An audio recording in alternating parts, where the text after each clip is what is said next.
For me, there's a simple rule in politics. Never, ever be surprised by what happens in politics. The face of truth is open. The eyes of truth are bright.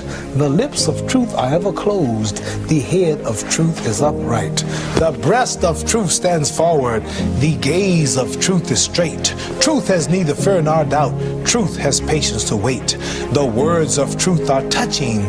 The voice of truth is deep. The law of truth is simple. All you sow, you reap. The soul of truth is flaming. The heart of truth is warm. The mind of truth is clear and firm through rain and storm. Facts are only its shadow. Truth stands above all sin. Great be the battle of life. Truth in the end shall win. The image of truth is the cross. Wisdom's message is its rod. The sign of truth is Christ, and the soul of truth is God. Life of truth is eternal. Immortal is its past. Power of truth shall endure. Truth shall hold to the last. I don't have to tell you things are bad. Everybody knows things are bad. It's a depression. Everybody's out of work or scared of losing their job. The dollar buys a nickel's worth. Banks are going bust. Shopkeepers keep a gun under the counter. Punks are running wild in the street, and there's nobody anywhere who seems to know what to do, and there's no end to it. We know the air is unfit to breathe, and our food is unfit to eat. We sit watching our TVs while some local newscaster tells us that today we had 15 homicides and 63 violent crimes, as if that's the way it's supposed to be. We know things are bad, worse than bad. They're crazy. It's like everything everywhere is going crazy, so we don't go out anymore. We sit in the house, and slowly the world we're living in is getting smaller, and all we say is, please, at least leave us alone in our living room. Let me have my toaster and my TV and my steel-belted radios, and I won't say anything. Just leave us alone. Well, I'm not going to leave you alone. I want you to get mad. I don't want you to protest. I don't want you to riot. I don't want you to write to your congressman because I wouldn't know what to tell you to write. I don't know what to do about the depression and the inflation and the Russians and the crime in the street. All I know is that first, you've got to get mad. You've got to say, I'm a human being. God damn it. My life has value.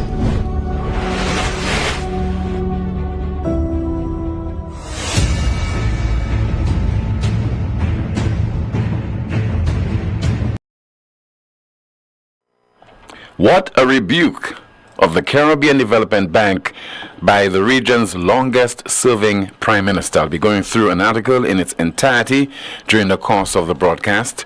More on GPH and what the Prime Minister has to say and what he has not said and what he should be saying. And we'll be hearing all about the DPP versus the V45 and the advice given reportedly to the island's police commissioner, which allegedly she has not acted upon. All that and more between now and 2 o'clock on the most monitored talk show in the world, and that is NewsSpin on Power 97.9 FM. We are also on the NewsSpin Facebook page as well as on the NewsSpin YouTube channel. Kiman will be going through some of your comments in the chat room, and I'll be entertaining your calls at 452-2979. That's 452-2979, along with your WhatsApp calls and messages 716-2026, and that is 716-2026. So unceremoniously, and it came as a shock to many people in the Caribbean, the president of the Caribbean Development Bank, Dr. Jean Leon, was sent on leave earlier this year. And you'd have heard his response via a letter from his attorneys that was sent to the CDB sometime last week. And I read it in its entirety on this broadcast. And so this time around, we have a reaction from the Prime Minister of St. Vincent and the Grenadines, and he had a lot to say, and I continue to have tremendous respect for this gentleman's intellect. Just listen. St. Vincent and the Grenadines Prime Minister Dr. Raul Gonzalez says former Caribbean Development Bank President Jean Leon was the victim of a stitch-up job by a bank that was scraping at the bottom of the barrel with its investigation. And the piece continues. According to Gonzalez, the CDB made unsuccessful attempts to impugn the character of Leon, whom he described as a distinguished son of our Caribbean civilization from St. Lucia. Gonzalez' lashing is contained in a 5-page letter he penned to the CDB Board of Directors Chairman, Ahmed Hussein, a minister of government in Canada, one of the bank's non-borrowing members. There is nothing in investigators' report to impugn credibly the integrity, transparency, competence, and quality of the president's leadership and performance.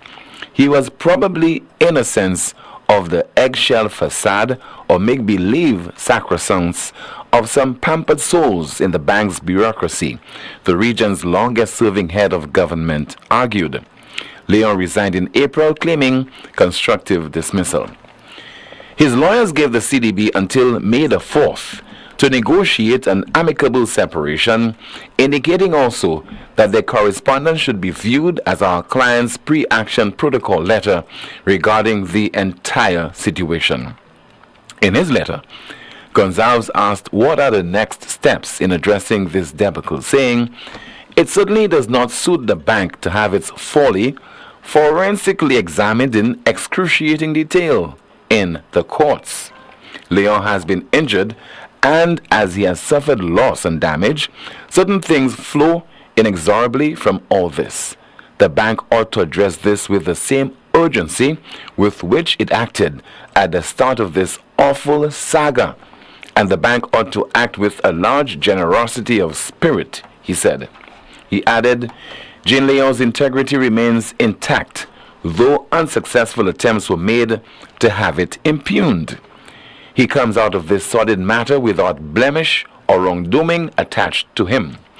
This distinguished son of our Caribbean civilization ought not to be lynched, metaphorically, any further." In January, the CDB disclosed that Leon was sent on administrative leave until April this year as an ongoing administrative process. The bank is the region's premier financial institution. The CDB has remained mum on the circumstances surrounding the decision. Regional leaders have expressed concerns that the proper protocols were not followed in the action against Leon. A committee that reports to the Board of Directors sent him on leave. There was no reference to the Board of Governors, which employs the President. Gonzalez said he did not comment in the early days of the matter, and that is because he harbored no suspicion. Just have a little slight problem there with my laptop, so I'll try to read the article, continue to read it in just a moment. But that is scathing, coming from the region's longest serving prime minister. And clearly, Mr. Dr. Ralph Gonzalez is no fool, a legal luminary, very much versed with such issues that would be taken before the courts. And I could tell you, probably the CDB officials, directors, etc., they're having sleepless nights because Dr. Gonzalez would not have taken such a strong position if what he was saying was not based on facts and on the merit of what has happened to the president of the Caribbean Development Bank, taking into consideration the facts before him. But I'll try to see if I could locate this article, and I will read it in its entirety during the course of our broadcast. But we have a lot to consider, particularly with regard to GPH and pronouncements made by the Prime Minister this week during his press briefing, and that is the press briefing was just yesterday, by the way. And he's taking issue with people who are calling on him to disclose the contents of the agreement with GPH. That would always have been an issue as far as full disclosure on the part of the government. The government is not renting a little warehouse to GPH. as the GPH chairman said just last week, he's the tenant, the cabinet of ministers, the landlord, and the people of St. Lucia, the owners. And in such instances, governments have to come clean. There must be full disclosure to the people in whose name they are acting. Because long after those decision makers have left the scene, whether as government ministers or as prime minister, or they have passed away, whatever decisions they have taken certainly would impact future generations. In this case, talking about an agreement that is for 30 years in the first instance and an additional 10 years. So think of the long-term implications. Not only the fact that the port is being leased, as far as the cruise ship operations are concerned, we don't know what will happen down the road. Who knows? St. Lucia might become a lot more attractive, could be receiving millions of visitors to our shores. Can you imagine the head tax they'll be paying and the profits that GPH will be making, and that could have been put to the use of our country, because we're talking about our precious resource, our infrastructure. This belongs to us, what we can do with it, etc. So the possibilities are endless. The possibilities are endless. I'm wondering why there wasn't a 10-year deal in the first instance. Well, let's see how things goes. 10 years, at lease agreement, 10 years or 20 years, but 30 years in the first instance. And so people have been, not many, admittedly, not many. Some people have been saying, this is happening in our name. And you said, for example, the Prime Minister said at the commencement ceremony that he would not have entered into an arrangement that would harm the people of St. Lucia. What are the guarantees? Do we have any guarantee from the Prime Minister as far as this is concerned? It is clearly not a situation that we are saying that, Mr. Prime Minister, you are a liar, because we're not into that on NewsSpin. But we are saying we can't give credence to something that we are not party to. We can't give credence to this when we do not have the facts before us. When you have been hesitating to explain to the people of St. Lucia in detail what is in that deal, what is the composition of the agreement. So the Prime Minister says, for example, GPH collects the dues and they share it with the government. 50-50, 60-40, 70-30, 90-10. What is the exact nature of that deal? But let's hear the Prime Minister in his own words regarding GPH collecting the dues and sharing it with the government. Listen. On a 30-year concession, where GPH collects the dues, they share it with the government. On a 30-year concession, where GPH collects the dues, they share it with the government. What are they sharing? They are collecting the dues. We know that. You have stated that. Yes, they're collecting the dues. And they share it with the government. What are the specifics? And so, one reporter at the press briefing also went on to ask the Prime Minister to explain again the nature of that deal. But the reporter, as is the norm these days, made constant reference to what was said by the opposition. So the opposition said this, the opposition leader said this, and your response, as opposed to those are the facts, We want some. Can you clarify this? Can you clarify this particular issue? There's some confusion around a particular matter involving the agreement. What are the specifics, Mr. Prime Minister? And the Prime Minister goes on to make reference to statutory instrument. The details are in the statutory instrument. Listen to the St. Lucian leader. How many times did I say that? I also heard that somebody said that we should change the name from St. Lucia C and Slasper, St. Lucia and Sipers for it, because we have no pots again. Let me say it again. Can I say it again? Please? Okay.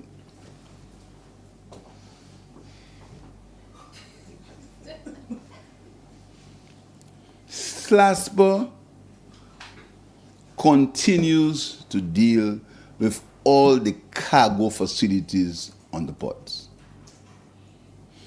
What has been handed over to GPH, like it has happened in Antigua, like it happened in Bahamas, is the cruise part of the operations. The cruise. On a 30-year concession, where GPH collects the dues, they share it with the government, but the environmental levy remains. But always in exchange for paying part of the debt of Slasper, all the cruise debts that were incurred by Slasper are being paid by GPH. All the cruise debts that were accrued by Slasper are being paid by GPH. So in terms of Slasper has no liabilities as far as cruise tourism is concerned. No liabilities. In exchange, the ports are going to be upgraded. The Venice Arcade is going to be upgraded. Only the cruise operations.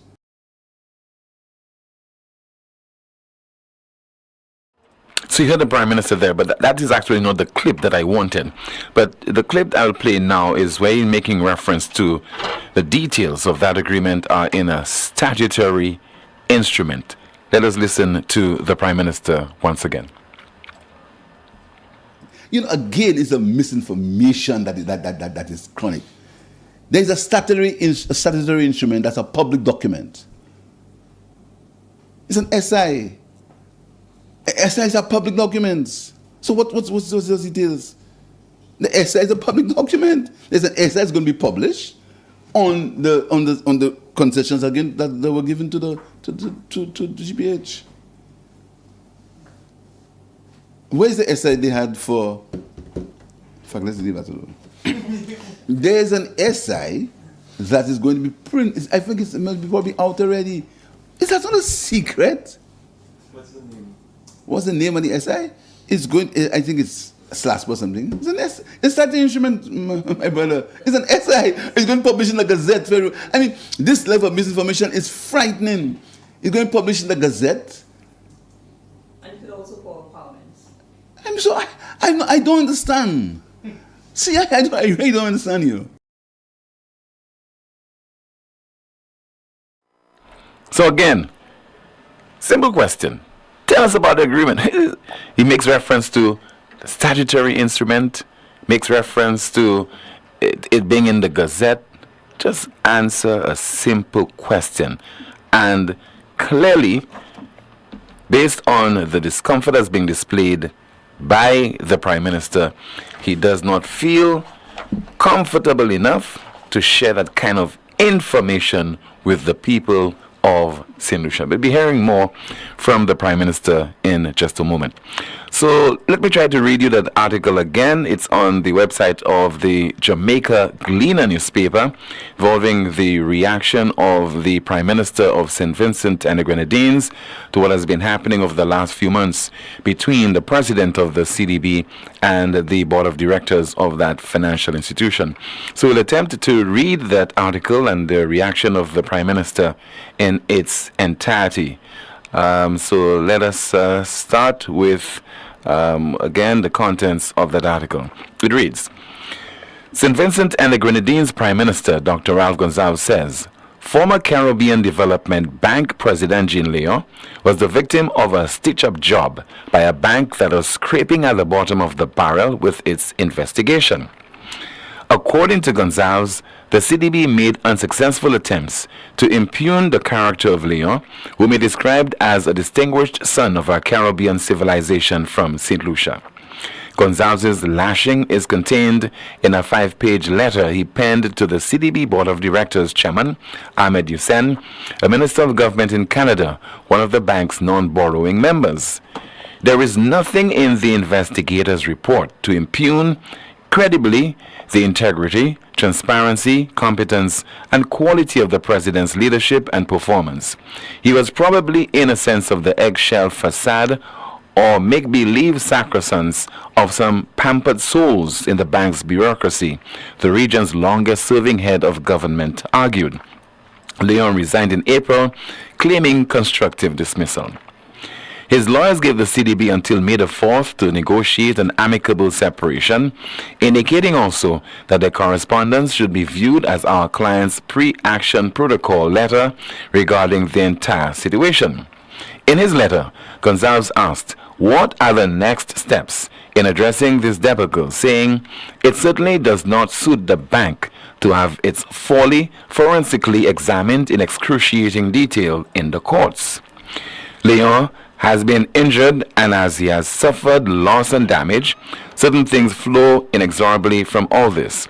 The bank ought to address this with the same urgency with which it acted at the start of this awful saga, and the bank ought to act with a large generosity of spirit, he said. He added, Jean Leon's integrity remains intact, though unsuccessful attempts were made to have it impugned. He comes out of this sordid matter without blemish or wrongdoing attached to him. This distinguished son of our Caribbean civilization ought not to be lynched, metaphorically, any further. In January, the CDB disclosed that Leon was sent on administrative leave until April this year. As an ongoing administrative process, the bank is the region's premier financial institution. The CDB has remained mum on the circumstances surrounding the decision. Regional leaders have expressed concerns that the proper protocols were not followed in the action against Leon. A committee that reports to the Board of Directors sent him on leave. There was no reference to the Board of Governors, which employs the President. Gonzalez said he did not comment in the early days of the matter because he harbored no suspicion that the bank's selection of the investigating law firm was affected by other than an unsullied motivation for the good of the bank and its president. I entertained no thought that the reception of the whistleblower or blowers and the inexorable reference to an investigating process was infused with malice, ill will, or other jaundiced vice. Certainly I saw no dark arts of a metaphoric Brutus in any conspiracy to slay Caesar, Gonzalez wrote.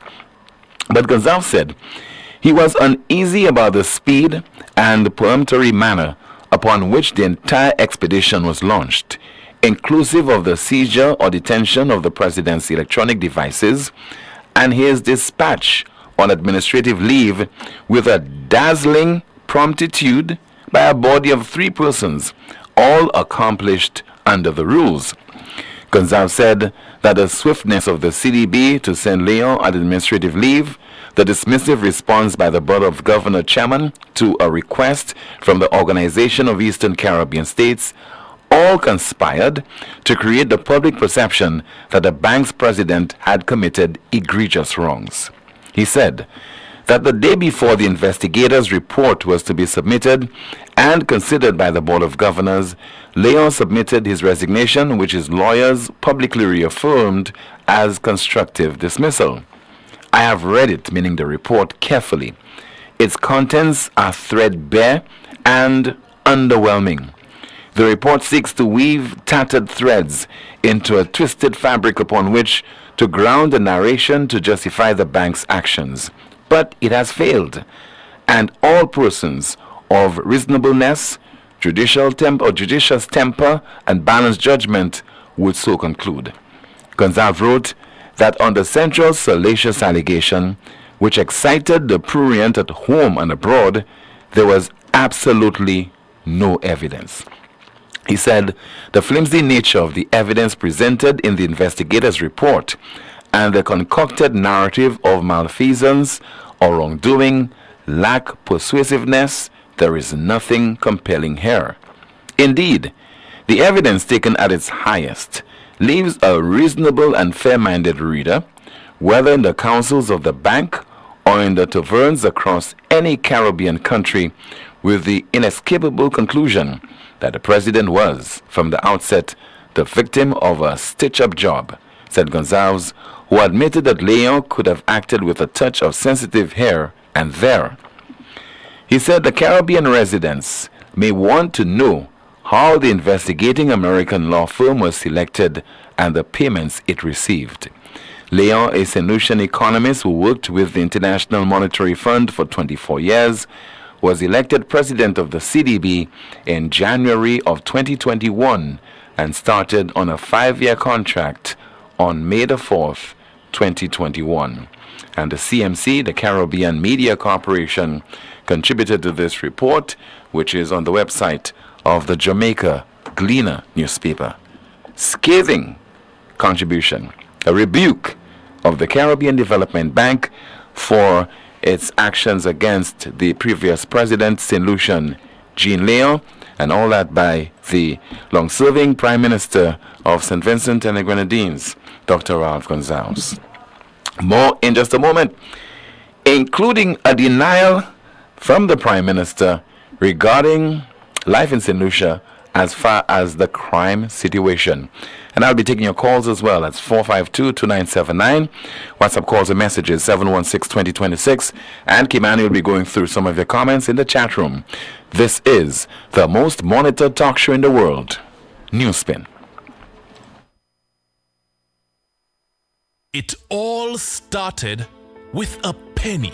For over 85 years, we have invested in our farmers, fishermen, people, and our country. When we were called to serve, we were here. We understand what is valuable to our people and our country. That is why we support all industries, including tourism. We are the bridge towards a brighter future and economic growth. When our people, government, and businesses called upon us, we were here. 85 years later, First National Bank St. Lucia Limited is here for you. Lazarus's Funeral Home is here for you. Lazarus's Private Cemetery offers a peaceful resting place for your loved ones. With tranquil settings, visitation, and reflection, we believe in the compassionate care of all our departed loved ones. Lazarus's Private Cemetery, let us help you create a final resting place. Make it special. Make it Lazarus's Funeral Home, your friend in a time of need. Payment plans are available for tombs. Call us in Vidbuta at 452-7491 or in New Dock Road, VA4, 454-6555. Lucilex remote options are available to serve you every weekday from 8 a.m. to 4 p.m. Call or send a WhatsApp message to 285-6796, 285-7859, 285-3593, 285-3329, or 285-8640, or send an email to customersupport@lucilec.com for assistance. Lucilec encourages you to use the available options for doing business with us remotely. Craving an unforgettable experience? Immerse yourself in pulsating rhythms. Libate your palate with the finest booze. It's Rhythm and Booze, a jazz Sunday unlike any other. Indulge in a breakfast-inclusive event at the Sandals Golf and Country Club, May 12th from 5 a.m. to 11 a.m. Dance to the sounds of St. Lucia's hottest DJs and savor your favorite breakfast dishes. Rhythm and Booze. Get your early bird tickets now for $150, $175 regular. Available at all sell outlets and eventbrite.com. Don't miss this unforgettable Jazz Sunday. Rhythm and Booze. Sandals Golf and Country Club, May 12th. Rhythm and Booze. This event is powered by Chairman's Reserve, JP Shanae, and KFC. Catch the new vibe and the lingo. More upon more so the tingo. Is more wet flow if you didn't know. All these deals is a winner. More upon more wet flow. More data, more talk for sure. More WhatsApp, video cast app, unlimited talk. So you not stop chat. Flow prepaid combo plans just got better. Loaded with even more data and unlimited talk. Take advantage of WhatsApp and all its features with our new prepaid plans. Unleash your creativity with more social media. Dial *129 $sign to activate. Now that's the new vibe in the lingo. Yes. More pan more sell the tingo. It's more with flow now you really know. Catch it now. All these deals make you save more. Get more.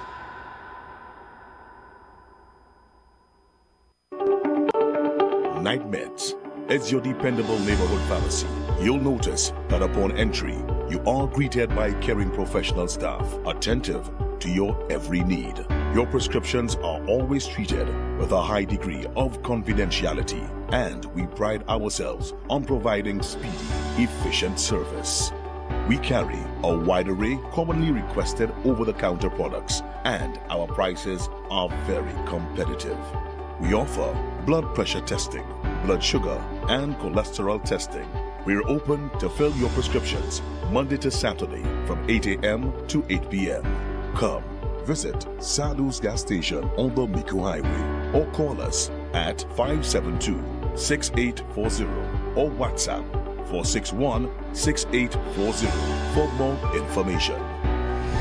Night Meds Pharmacy. We are your community med store.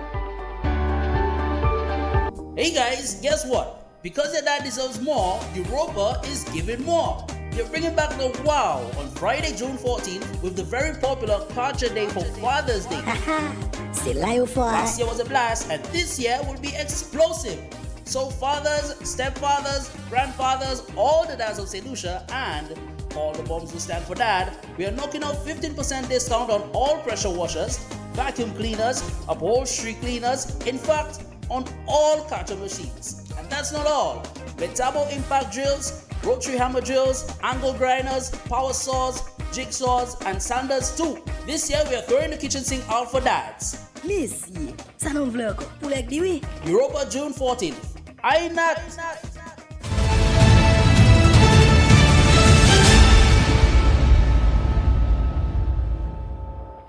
Let's take your calls right now at 452-2979. That's 452-2979.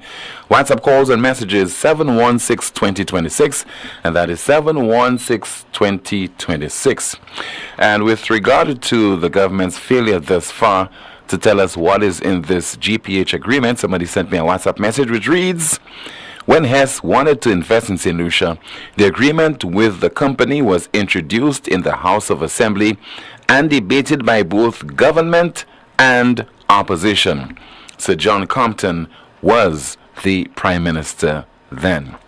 So what has transpired over the last few decades that now in 2024, when we have access to so much information via social media, the internet, etc., that the government of any country, especially a country that considered it to be a democratic country, would not see the wisdom in sharing critical information with its people, particularly when it involves an agreement which is for 30 years and they have an option to renew that agreement for another 10 years. We have a WhatsApp call as we say hello and good afternoon to you. This is NewsSpin. Okay, let's try and see if we'll get this call on the air momentarily. Just bear with me while we try to get this call going. I think the person is already all set to make that contribution. Good afternoon. Hello? Yes, sir. Good afternoon to you. My friend. Yes, sir. How are you? It's your friendly neighborhood atheist. I'm okay, Tim. Good afternoon, Timani. Yes, Kimani just stepped out of the studio. But go ahead, sir. Oh, okay, all right. The guy you mentioned there, the president of the CDB, Mr. Hussein, he's my local MP, Tim. I live right in his. He's the chairman. Chairman of the board. Yeah. I have met him numerous times. He's always in our neighborhood. His office is just right down the road. Okay. Anyways, Tim, I'm not going to go call St. Lucian and him. I'm going to threaten to taking out votes from him for firing my fellow countryman. But Tim, remember a couple months ago I spoke to you and was it months, a few weeks, and I told you about the prison industrial complex, and I think it's in St. Lucia. What is it? the prison industrial complex. Mm-hmm. Yes, Tim. I want to stress it out again, Tim. Tim, the people who are in charge of upholding the law have more to gain by people breaking the law than them upholding the law, Tim. Think about it, Tim. Tim, a man who sells umbrellas prays for rain. A man who sells umbrellas prays for rain, Tim.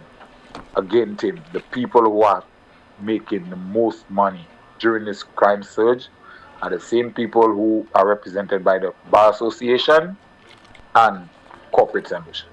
Anyways, Tim, have a good afternoon. You too, I will sir. address Brother Harris at another time. Okay. Thank you so much for calling. 452-2979, 452-2979, along with your WhatsApp calls and messages, 716-2026, and that is 716-2026. I don't know how the Prime Minister believes that somehow he's convincing the people of St. Lucia, particularly the people who are intelligent, who are savvy, that he has really made the full disclosure with regard to the contents of that agreement with GPH. The Prime Minister is hedging. The Prime Minister certainly comes across that he's so uncomfortable in addressing that GPH matter. For example, you had the commencement ceremony and the Prime Minister did not even invite the press. This is a historic thing, you know. Invite the press so the press will be able to cover that and then report to the owners of the port. Instead, you all just had maybe one particular entity there to record and then to report and then to distribute that report to all other media outlets on the island. What's in the chat room, Kimani? In the chat room, someone says there's 19 boring members of the CDB and only St. Vincent has spoken up. One has to wonder. Another comment in the chat, Pierre is playing politics, not governing or managing. He treats us like we are stupid. Imagine the Canadian PM or the President of the USA making such a deal and not telling the people what the terms of the deal are, the debt amount, what the percentages are, etc.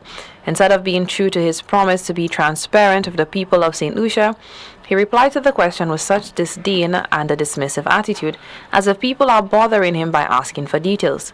The PM should be reminded that this is not his private business, it is the business of the country. We will make sure to remind him and the public of his style of management when he comes to us to ask us another 5 years. He is not transparent with us. WhatsApp message, Tim, we are the owners/landlords. The Prime Minister and his cabinet are only the property managers. Another comment, someone says, Mr. Philip Pierre, stop this foolishness about your character being besmirched by a story that no one attached any importance to. You have done a fine job of defining your character over the years. You have not only harbored hatred for Neville Sunak for 37 years, but you have publicly displayed this hatred during his tenure as Governor General. There is a dictionary of words ranging from immaturity to stupidity to describe your actions during this period. Character is certainly not one of them. Stop fooling yourself to see who is damaging your character. If you have any, just look around your cabinet, your selection of ministers. You are known by the company you keep. Wolves run with wolves. And somebody just sent me a WhatsApp message with regard to how the shares generated will be distributed between GPH and the government of St. Lucia. The person says they only share if the fee goes higher than $12. Today, it is $6.50. So they only share if the fee goes higher than $12. Today, it is $6.50. And I cannot confirm. This is just coming from a member of the public.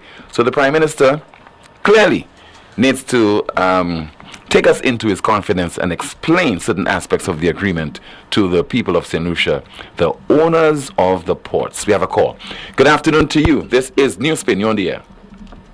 Tim, my friend. Good afternoon to you, Rick. Simply on a personal note. Largely because I've been calling and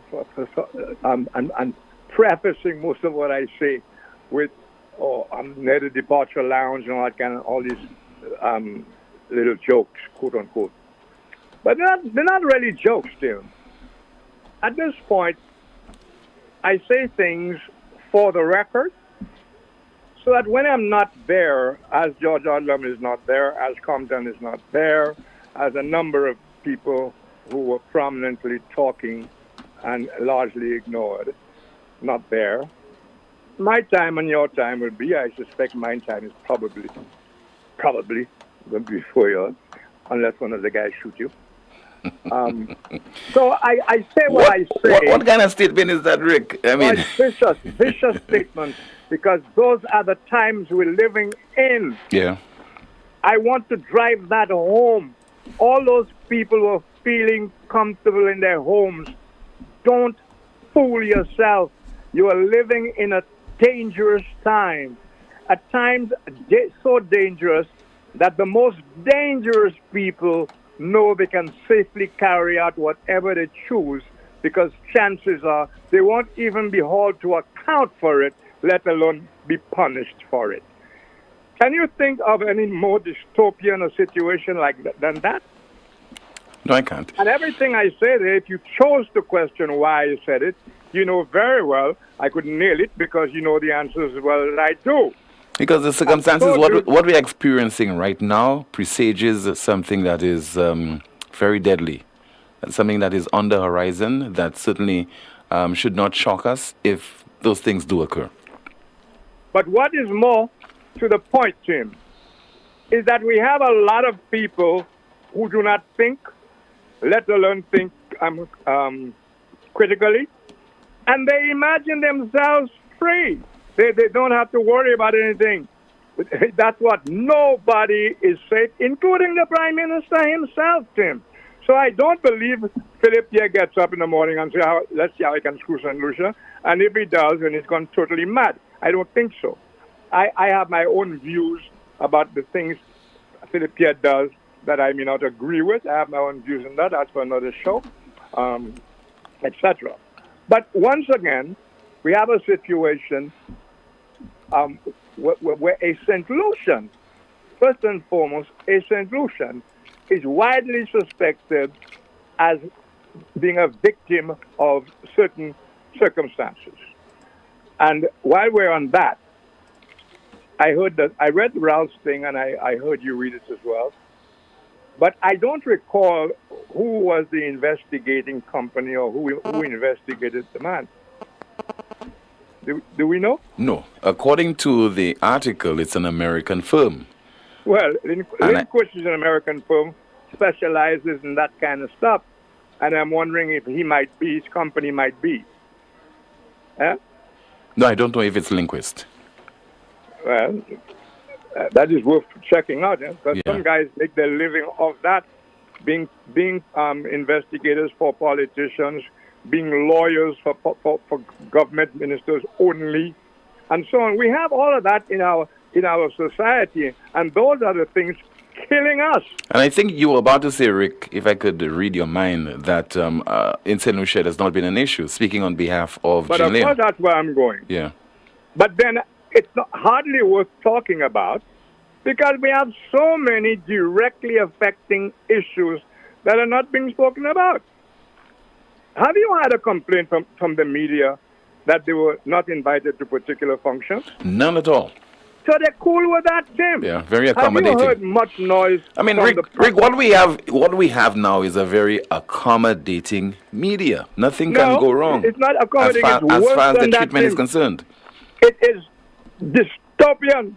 It's a horrible, it's a hell. And the sheep don't even know. It's a hell. You know, people can be so poor in a country, they don't even realize they're poor. And if they get what? If they get a loaf and some soft drinks, it's okay. They're happy. Because they're so used to being deprived that they're not deprived. Yeah.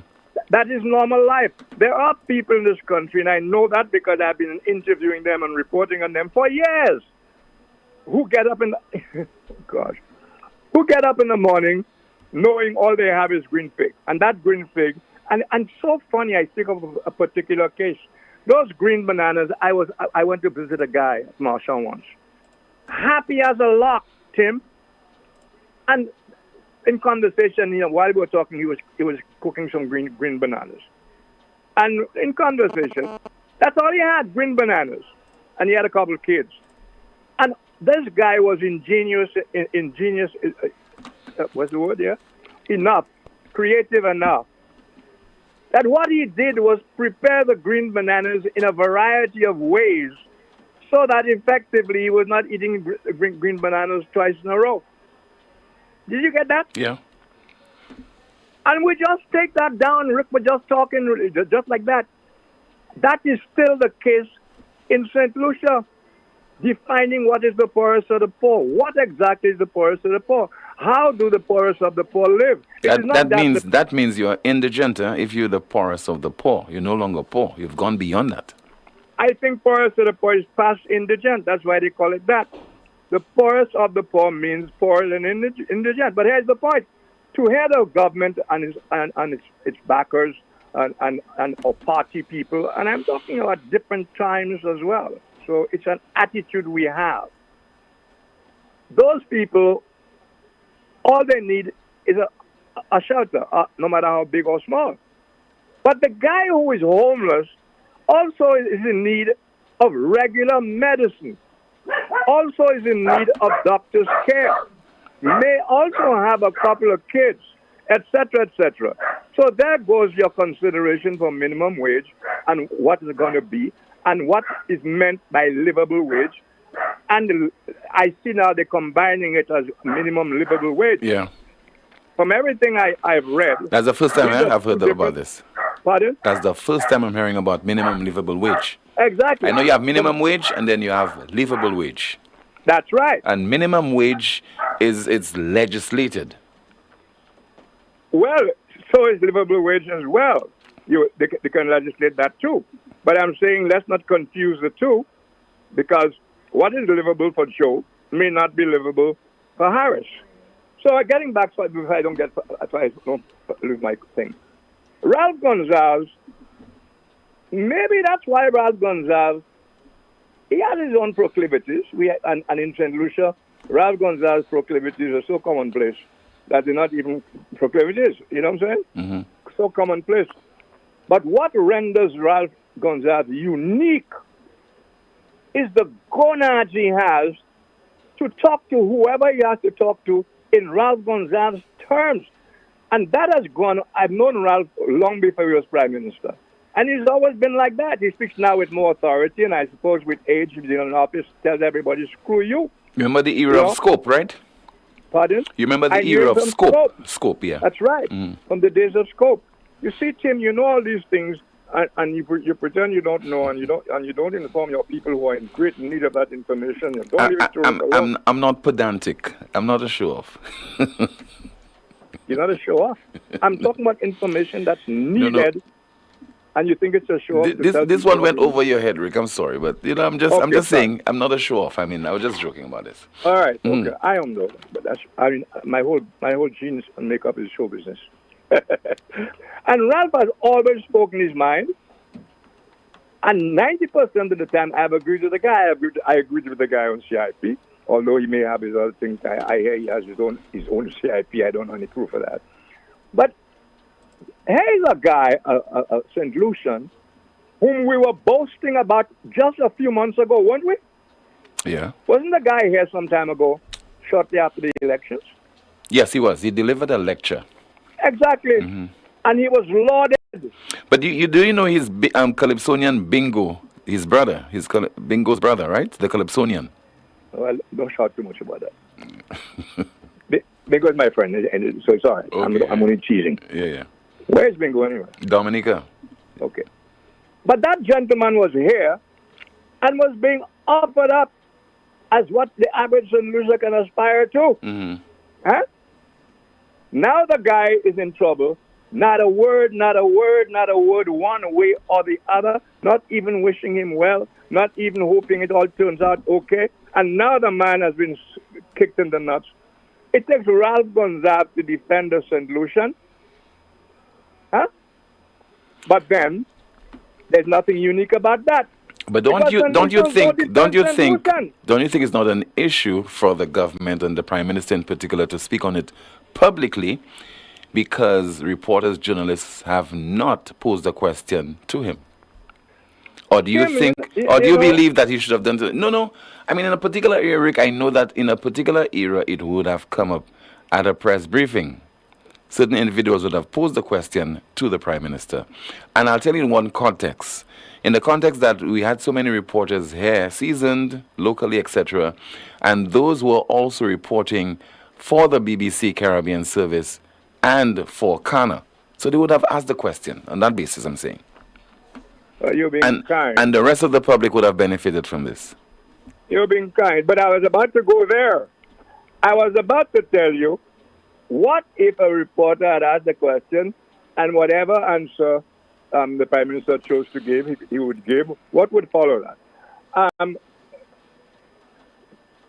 There's another one. The GPH thing. Mm-hmm. What would happen what would have happened if the Prime Minister had been asked questions on GPH and he answered as he chose to answer, etc.? That is not the point, you know. The point is to get quotes from the Prime Minister, to go into your report that you have prepared from your own investigations. But we seem, this new genre of reporters, know nothing about nothing, don't care to know anything about anything, and their favorite thing is to ambush the politicians outside the gate, or to hear a Prime Minister talk whatever nonsense he was, without any challenges whatsoever in most cases.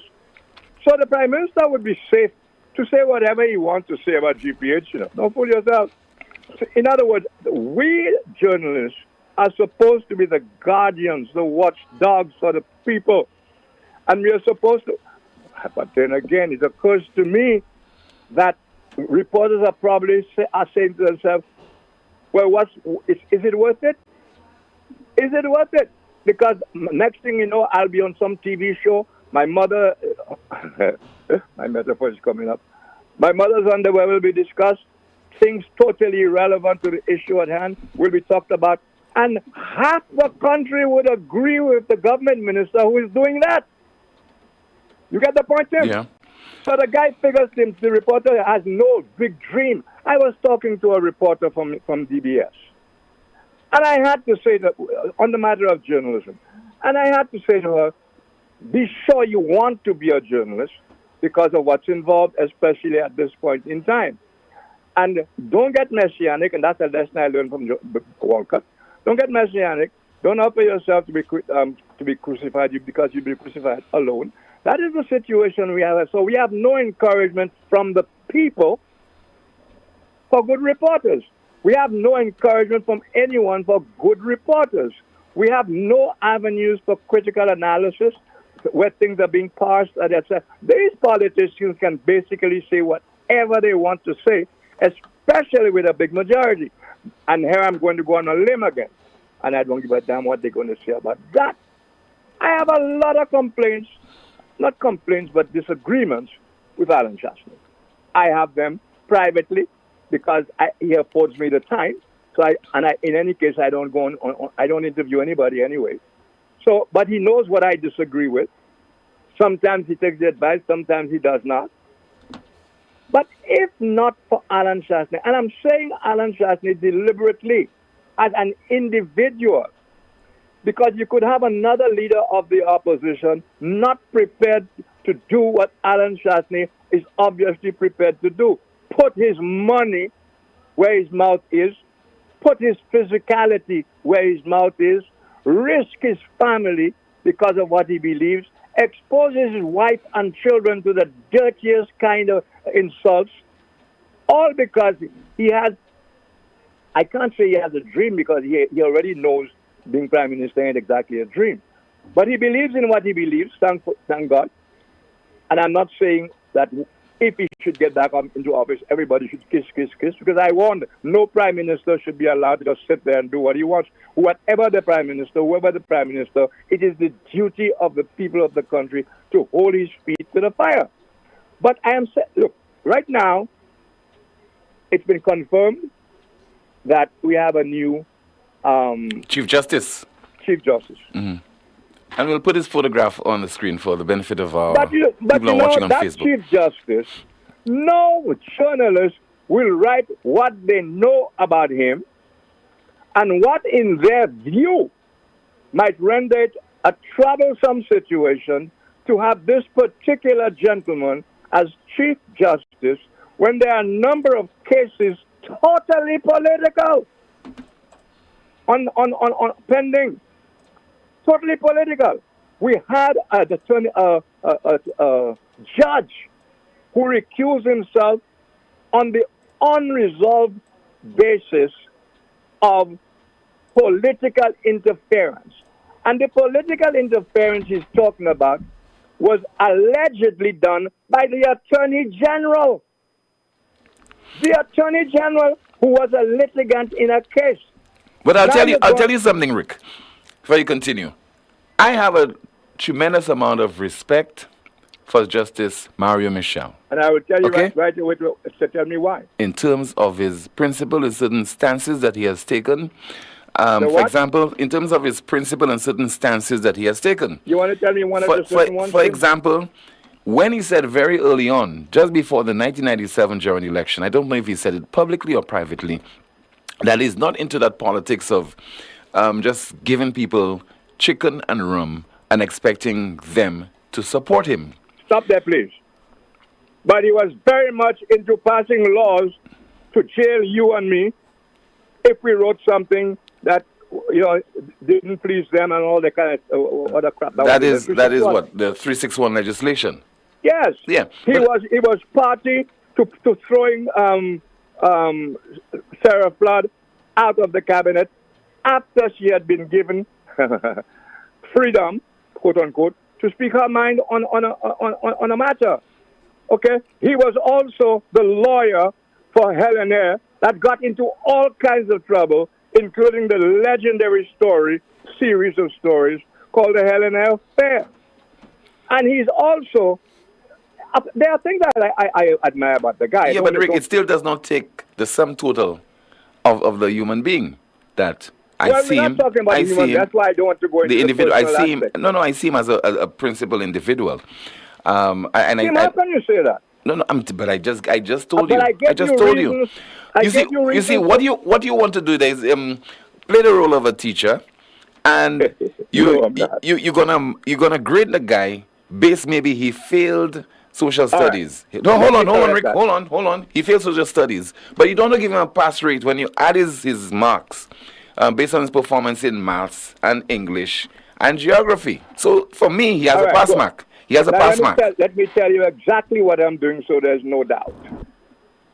Anybody applying for a job has to come up with his CV. Mm-hmm. That's required. If you are going to be Chief Justice, there must be nothing questionable regarding your position on law matters, your position. I'm being very careful because I don't want to get sued, etc., etc. You have to account for your public life. I am not saying that Mario Michel does not have what it takes to be able to be neutral on an issue pertaining to the law. I'm not saying that. But I'm still stating his record gives me cause for pause. You see the difference? Yeah. But in our country, that is not questioned. And the shittiest of them all are the Bar Association. The Bar Association, I know, is quite divided over that appointment. But you're not going to hear from them, Tim. They will whisper to one another. The whispers will get back to me, and I will cuss them just like I'm saying right now to you. I wouldn't do it publicly because I retain my sources regardless, and people know I don't put water in my mouth. Okay? The Bar Association is not easy with that appointment. Tim, a certain high-ranking person read something in my book, Lapses and Infelicities, and he sat there and he said, oh my God. And I won't even go further, but as far as he was concerned, the person that he was reading about had no place even on the bench. Okay, so at the end of the day, people's public record, it's like I read a booklet some time ago to you. I had lost my own copy, and I seem to have misplaced for the moment a copy given me by Kenny Anthony. He had his own copy. It was about a meeting of jurists held in Guyana or Trinidad many years ago. And one of the things that stood out was that the judges were advised when they leave office to be very, very careful what assignments they take, because the result of those assignments, the conduct of those assignments could cast a bad light on their judgments when they were judges and on other judges. Okay? So your CV is very, very important, and the matter on your CV coinciding with what you're about to do. And always remember that the people must always see justice to be done. The people cannot be afraid or worried. You have to dispel all doubts that a citizen will get a fair hearing at a court. That's why judges are required to recuse themselves and to explain why. But none of that is going to come up for discussion in this country, except by people. You'll have people like Ralph talking about it in his own way. But we won't discuss it. No critical minds. There are no debates. There are no discussions whether on anything going on in the country. Only what we have is a weekly dose of ever more disgusting personal make-believe. I'll let you go, Tim. Thank you. Thank you so much. And somebody has just dubbed that exchange as the Tim Wayne moment. Rick is boss. Go, Rick. The Tim Wayne moment is always great. Extracted from the chat room. When we come back, the Prime Minister is in denial as far as killings in our streets. This is the most monitored talk show in the world. NewsSpin.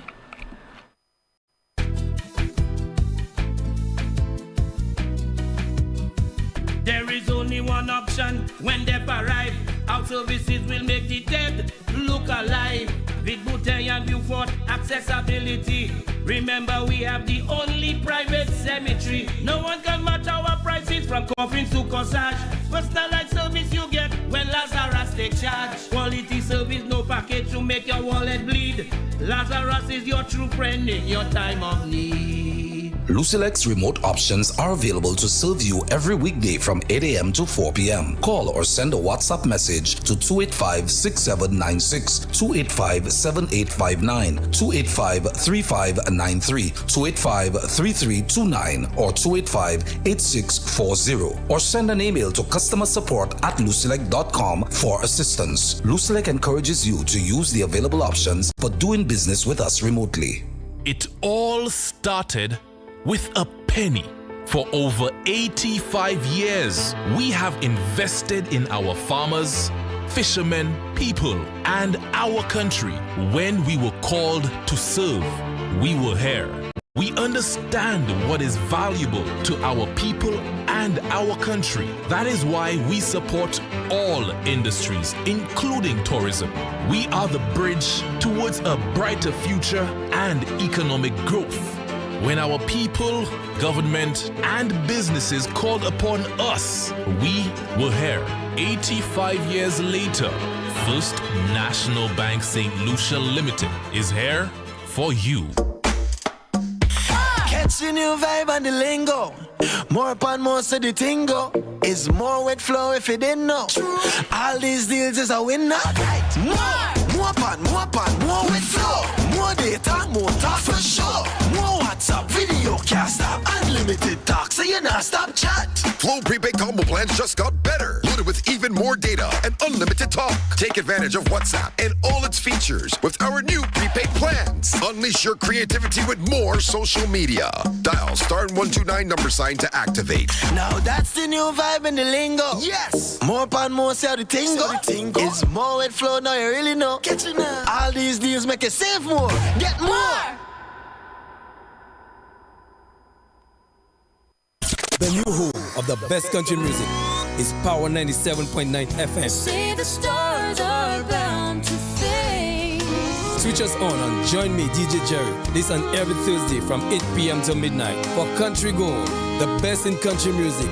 Your bags are packed and waiting. The new, the oldies, and the goldies. So let's make it a date. This and every Thursday with me, DJ Jerry, from 8 p.m. till midnight for Country Gold. If it's Thursday, it's Country Gold Thursday. Country Gold, only on Power 97.9 FM. partying life. Craving an unforgettable experience? Immerse yourself in pulsating rhythms. Libate your palate with the finest booze. It's Rhythm and Booze, a jazz Sunday unlike any other. Indulge in a breakfast-inclusive event at the Sandals Golf and Country Club, May 12th from 5 a.m. to 11 a.m. Dance to the sounds of St. Lucia's hottest DJs and savor your favorite breakfast dishes. Rhythm and Booze. Get your early bird tickets now for $150, $175 regular. Available at all sell outlets and eventbrite.com. Don't miss this unforgettable Jazz Sunday. Rhythm and Booze. Sandals Golf and Country Club, May 12th. Rhythm and Booze. This event is powered by Chairman's Reserve, JB Shanae, and KFC. Hey guys, guess what? Because your dad deserves more, Europa is giving more. They're bringing back the wow on Friday, June 14th with the very popular Culture Day for Father's Day. Last year was a blast and this year will be explosive. So fathers, stepfathers, grandfathers, all the dads of St. Lucia and all the moms who stand for dad, we are knocking out 15% discount on all pressure washers, vacuum cleaners, upholstery cleaners, in fact, on all carton machines. And that's not all. With turbo impact drills, rotary hammer drills, angle grinders, power saws, jigsaws, and sanders too. This year we are throwing the kitchen sink out for dads. Monsieur, ça non vle encore. Pour les oui. Europa June 14th. I not.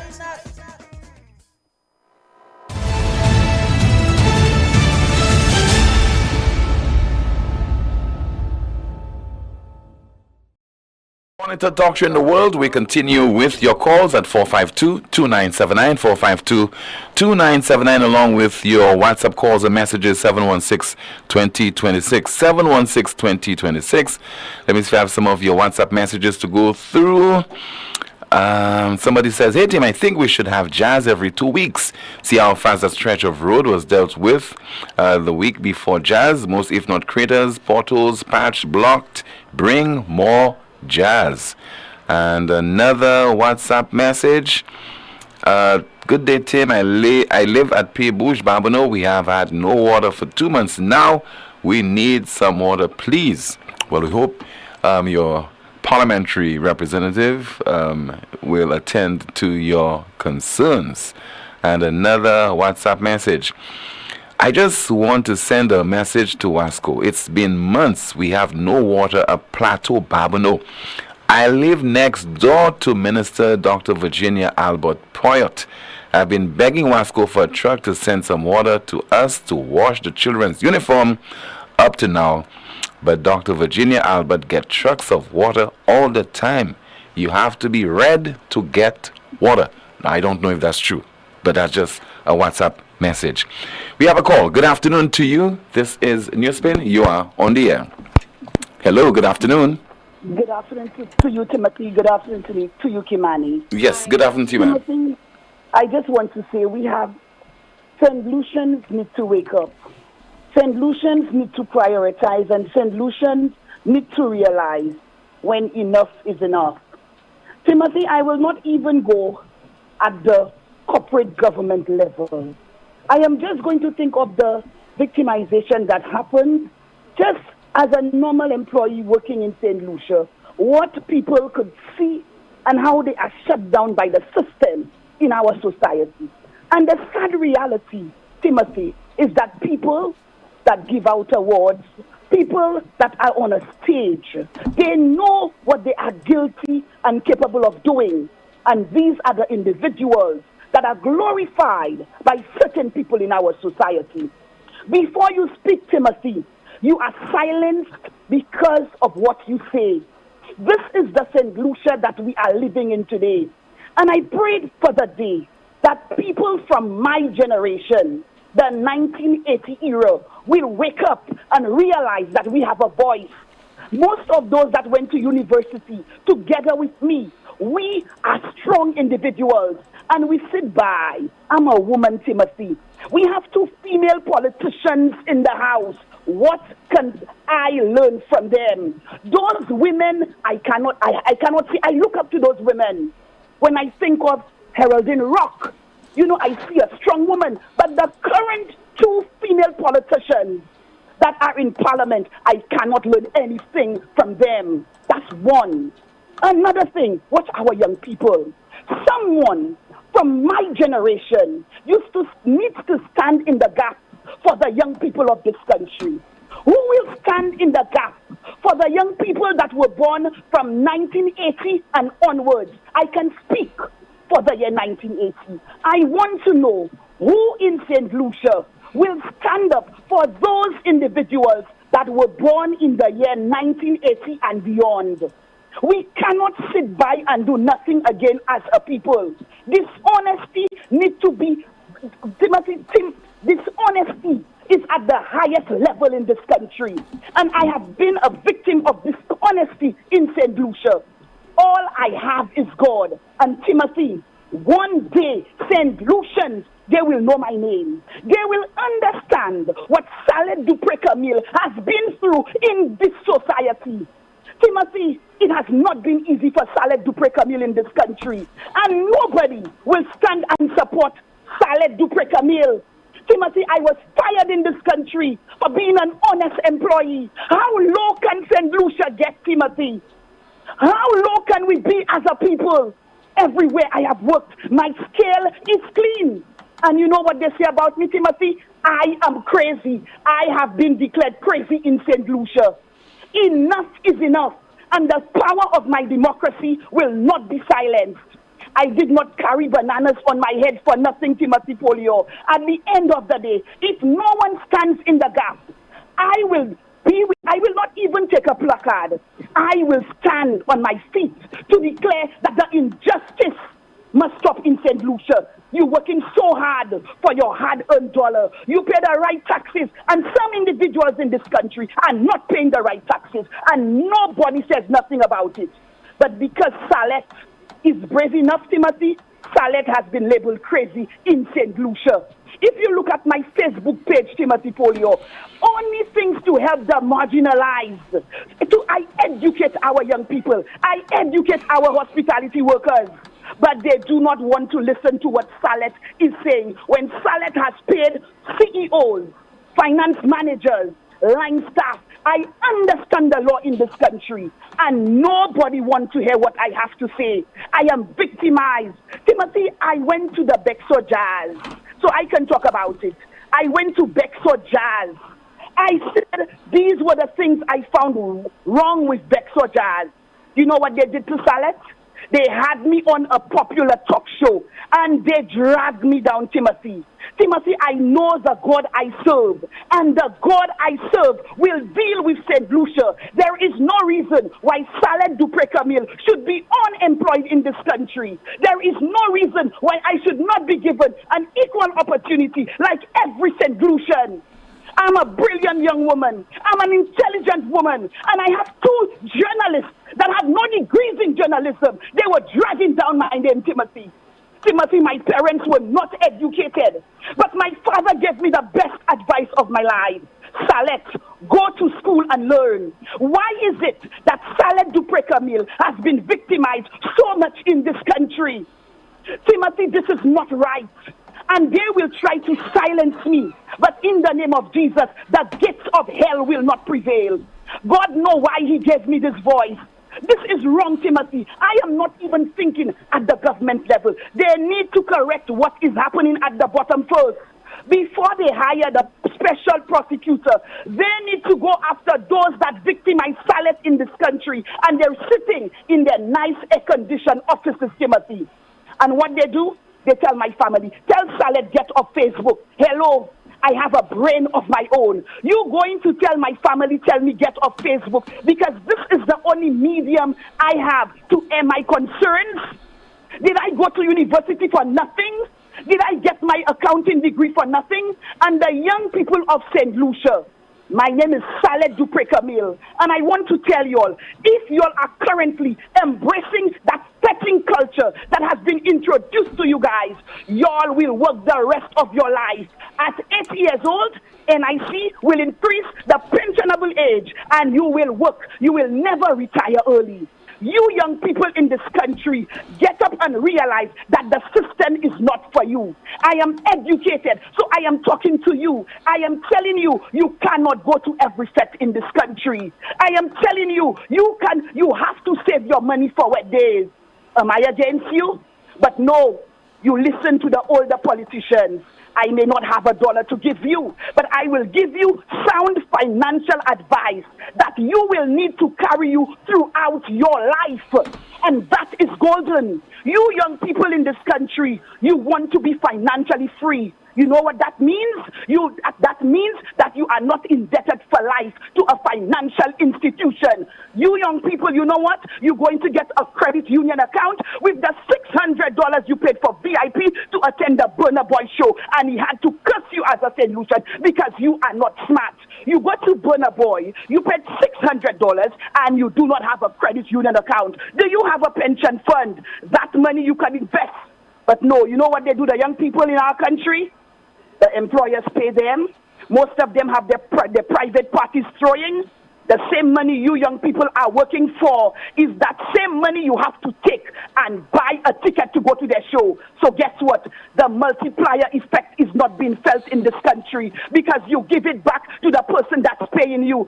Does that make sense? This afternoon, Timothy, I am not speaking to people of your age group. I am speaking to the people that were born in 1980s and onwards, because I am a 1980 young woman, and I will not sit down and just accept the injustice that has been done to me in this society. If I fail, if I sit by and I say nothing, that means me getting up at 4 o'clock in the morning was in vain. I cannot let thieves be glorified at a national level. At the end of the day, you, the people that are my age group, you all are selfish because you see the way our young people are heading, and you have done nothing to save the youth of this generation.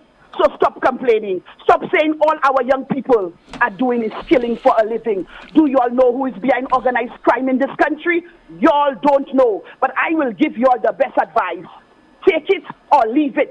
Stop fetching and start saving. Good afternoon, Timothy. Good afternoon to you, ma'am. Quite a powerful contribution.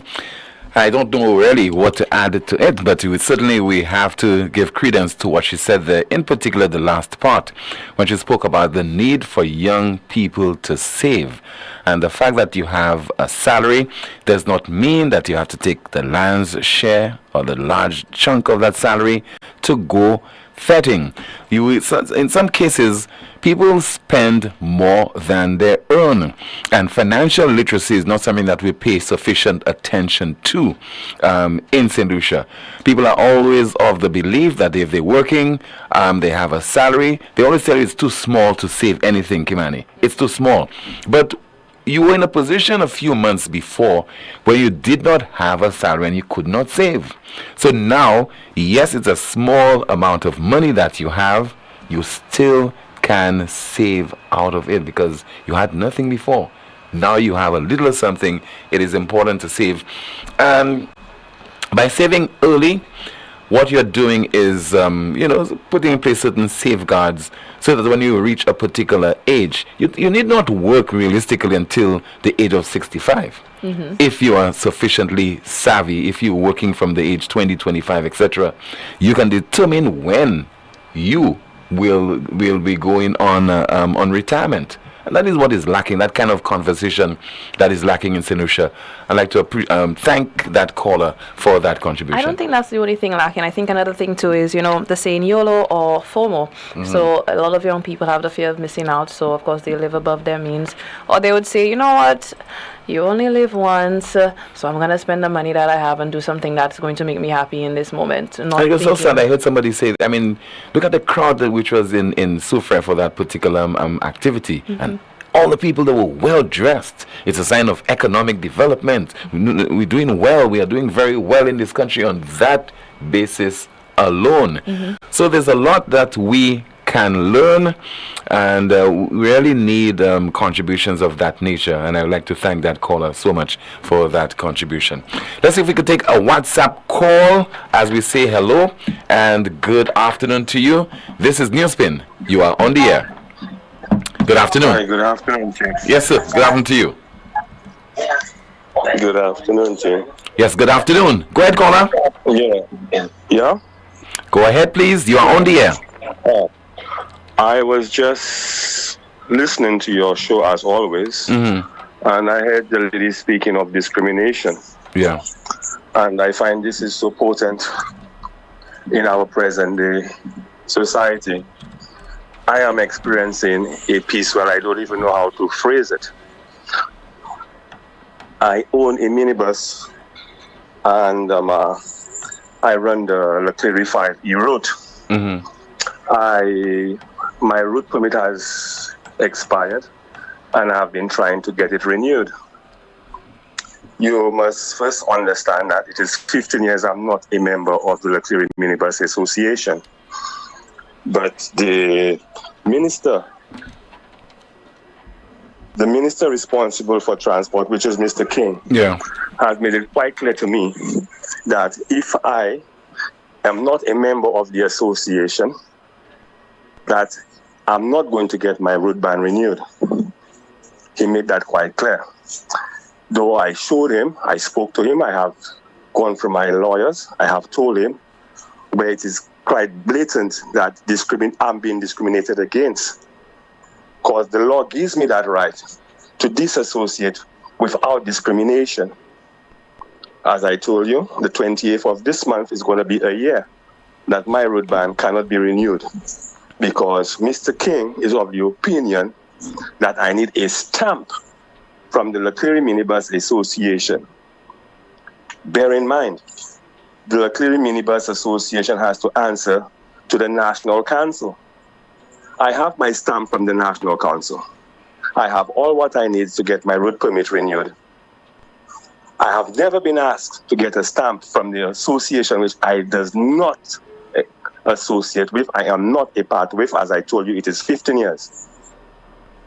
But he insists that I have to get a stamp from those people in order for me to make a living in my community.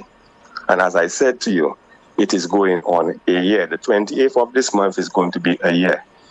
So when she speaks about discrimination in this place, it is so potent, it ain't funny. It ain't funny. Now, why is this a stipulation? Why must you be a member of the Leclerc Minibus Association? Ask Mr. King that. Ask him that. Because it's quite obvious that the Constitution does not apply when it comes to those persons. They are above the Constitution. Okay? I went through my lawyer. We informed the necessary persons that I am no longer affiliated or associated with the association. I do not even ply the Leclerc bus stand. All I do is collect people from Leclerc, drop to town, and back to Leclerc. My route ban is due. I have done all what is expected of me to get it renewed. But Mr. King insists that if I do not get the stamp from the Leclerc Minibus Association, which I am not a member of, and I have good reasons for not being a member of it, I am not going to get my permit renewed. So now I have to find the finance, find a lawyer, and take it before the courts. And where is my thing of redress? It is going on a year. The 28th of this month is going to be a year. So she's calling foul. She's not the only one calling foul. And the behavior of those persons need to change. It will change. It will change. All right, sir. Thank you so much. Thank you. Thank you so much for calling. What's in the chat room, Kimani? In the chat room, someone says, a very strong message to the young people. Another comment, you are so true, my lady. St. Lucia is not a real place at all. Someone else says, I am a 1980s baby and I stand with you, sweetheart. On YouTube, someone says, name me one U.S. Chief Justice who was not political. Mario was also formed on who spoke on his platform. Another YouTube comment, someone says, we must judge judges by the quality of their judgments. Investigative journalists can do that for citizens. Someone says, jazz is in the air. It solves all our problems. It's going to make St. Lucia great again. What a wow. Yes, Rick, call it out. Where are the journalists to bring into the people's consciousness the concerns of having Mario Mitchell as Chief Justice? And that is not to question his knowledge, but rather his known political stance, as well as his part in many instances where his performance was questionable. Someone else says, we are all to be blamed whether you voted or not. We are all sitting by and accepting the injustice and extortion of St. Lucia. Someone says, Tim, what Rick is telling you is that the evidence of what he did does not align with his principled idea of who you think he is. We have another call via WhatsApp as we say hello. Good afternoon to you. This is NewsSpin. You're on the air. Hello. Okay, I think we have lost that caller. Hello, good afternoon. Okay, we have lost the call. 452-2979. WhatsApp calls and messages 716-2026. Going through another WhatsApp message. In fact, comments in the chat room. Someone says, victimization in this country is real and have people living their life in fear. Another comment, Call, I think the Constitution of the Minibus Association requires that you be a member to get a membership stamp, so you might have to join or take it to the court. Another person says, I'm a 1980 generation and it's not easy. It's hell over heaven, so Miss Camille is on point. Another comment, the U.S. has checks and balances, do we? Another person suggesting to me that this contribution has to be repeated as the last female caller to the broadcast. Another comment in the Facebook chat, someone says, so Ralph Gonsalves has come out to defend a St. Lucian son of the soil, but our own government is silent. What's that message? For a prime minister who said he's the most readied prime minister, what would have happened if he was not readied? Let's say from the prime minister, by the way.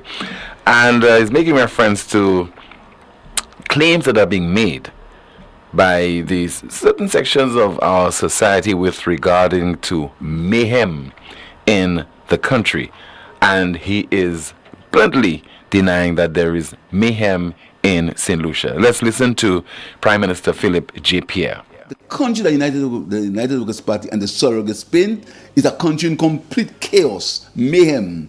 People killing each other in the streets, mayhem. The country that the United Workers' Party and the surrogate Spain is a country in complete chaos, mayhem. People killing each other in the streets, mayhem.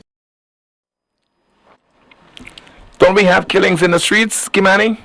I'm asking you that question. And let's open the mic. Kimani, don't we have killings in the streets? We do. Yeah, that's all.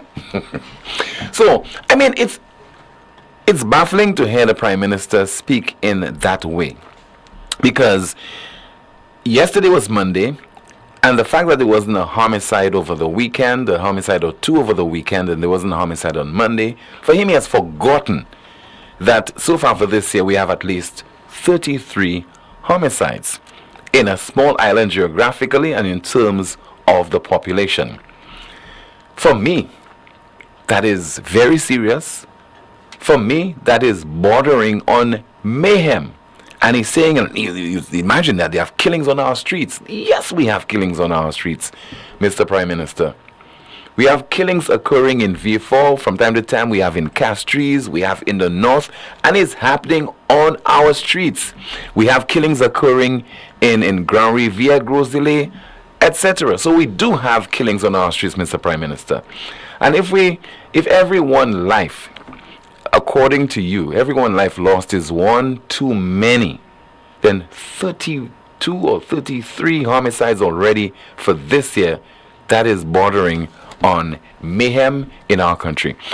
All right, 452-2979. I think we have a caller. Let's take that call. Good afternoon to you. This is NewsSpin. You are on the air. Okay, we lost the call. Let's see if we have okay, we have another call coming in. Good afternoon to you. This is NewsSpin. You are on the air. Good afternoon to you, caller. Good afternoon to you, and good afternoon to you again. Good afternoon to you, sir. Good afternoon. The female caller who spoke about victimization, you know, I'm happy that she is coming out, and I want to encourage her to do all that she can, because when Miss Mary Francis spoke to her, it hit the core.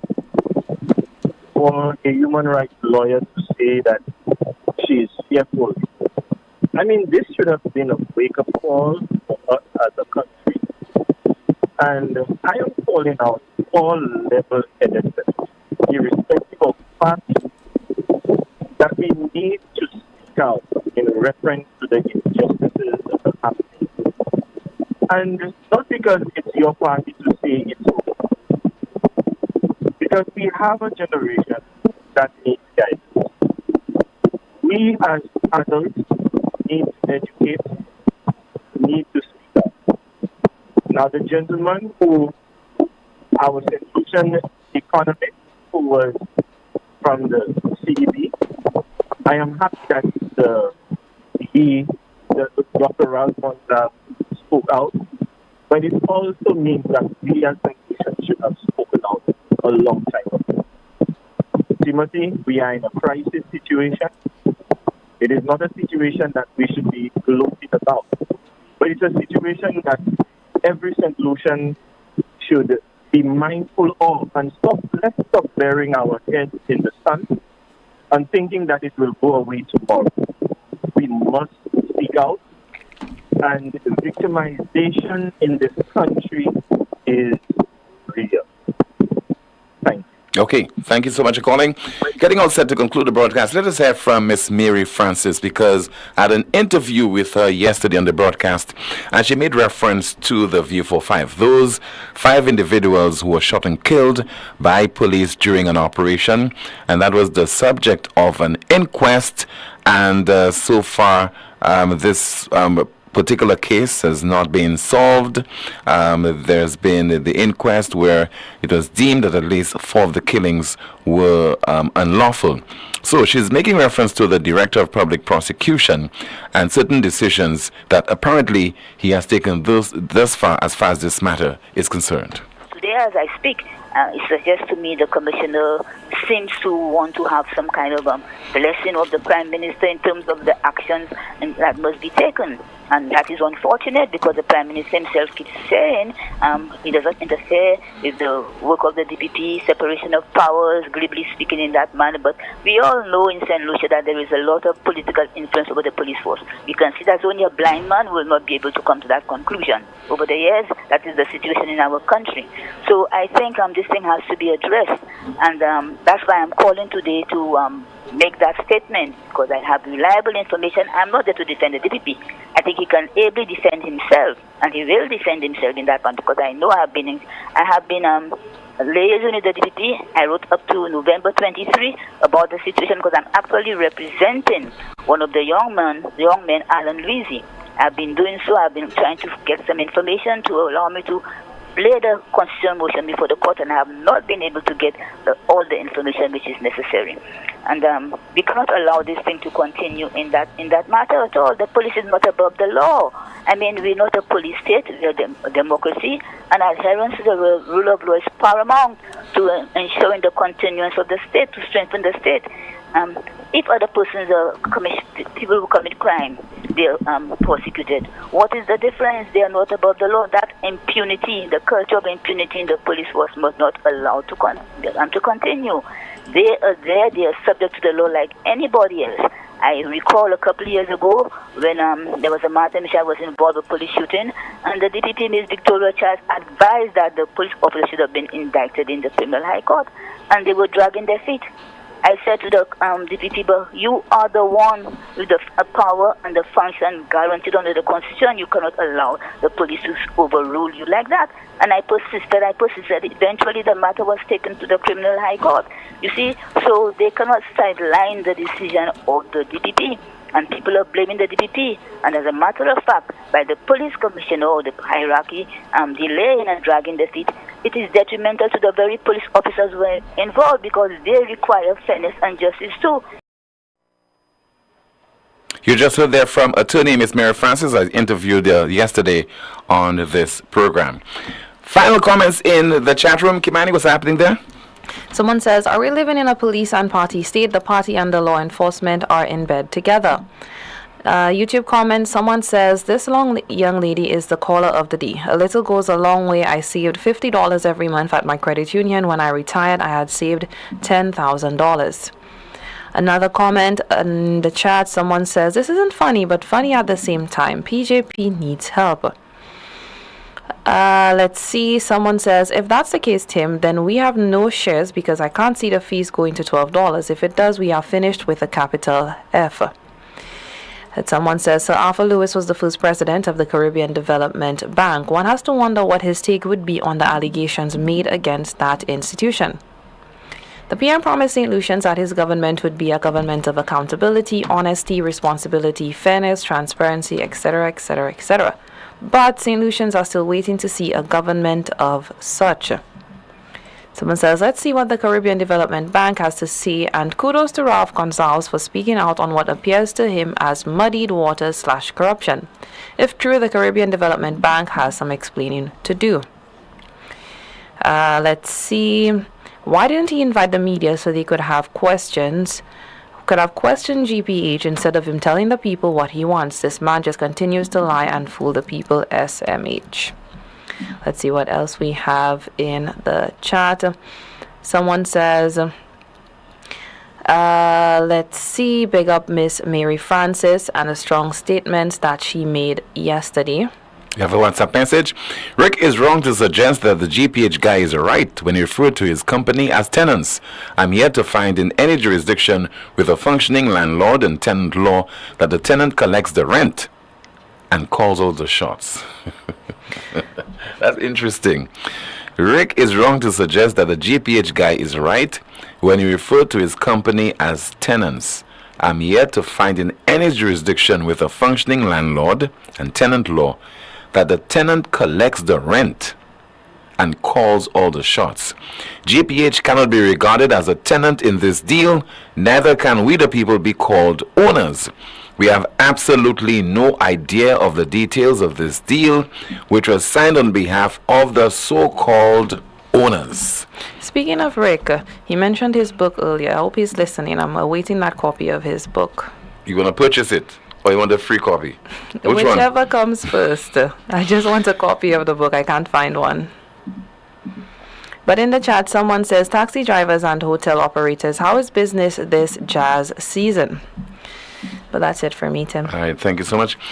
Finally, we have our NewsSpin News of the Day. Our NewsSpin News of the Day. In news from Northern Ireland, widespread condemnation after man found nailed to fence. In news from Northern Ireland, widespread condemnation after man found nailed to fence. And that is the broadcast.